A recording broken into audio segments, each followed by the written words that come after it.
This Labrador Retriever named Olive doesn't like the cameras, barks nervously, and looks at her owner protectively.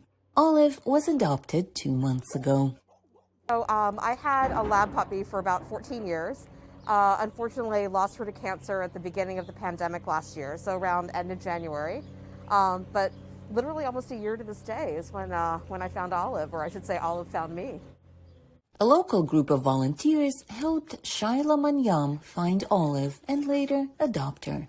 The whole process took over 6 months, but Manyam knew from the very beginning she wanted to adopt Olive and give her a forever home.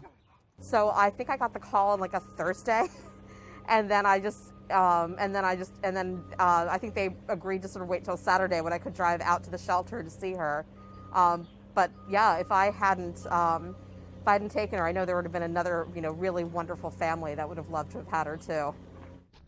The pet adoption boom that started in March 2020 after the pandemic hit the country never subsided. Quarantines and lockdown measures made it a great time to get a pet. We have not seen any change. People are still really excited about adoption, really excited about fostering, especially, dogs and cats. Humane Rescue Alliance is one of the oldest animal shelters in the Washington, D.C. area.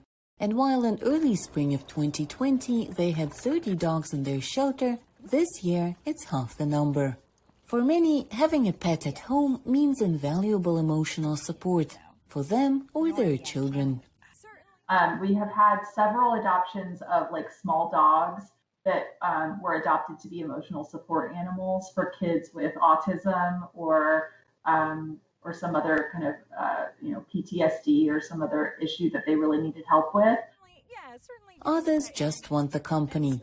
Julie Rukovkina, who has been self-quarantining for months, says without her Chihuahua, the experience would have been a lot more difficult. I could always, snuggle with it. He likes to snuggle. He's always kind of next to you or on top of you, so. In the past year, several of Rukovkina's friends followed her example and adopted dogs from a shelter. And volunteers are happy to report that despite fears that many animals would be returned with the relaxation of lockdown measures, that never happened. For Lesia Bakalets in Washington, Anna Rice, VOA News.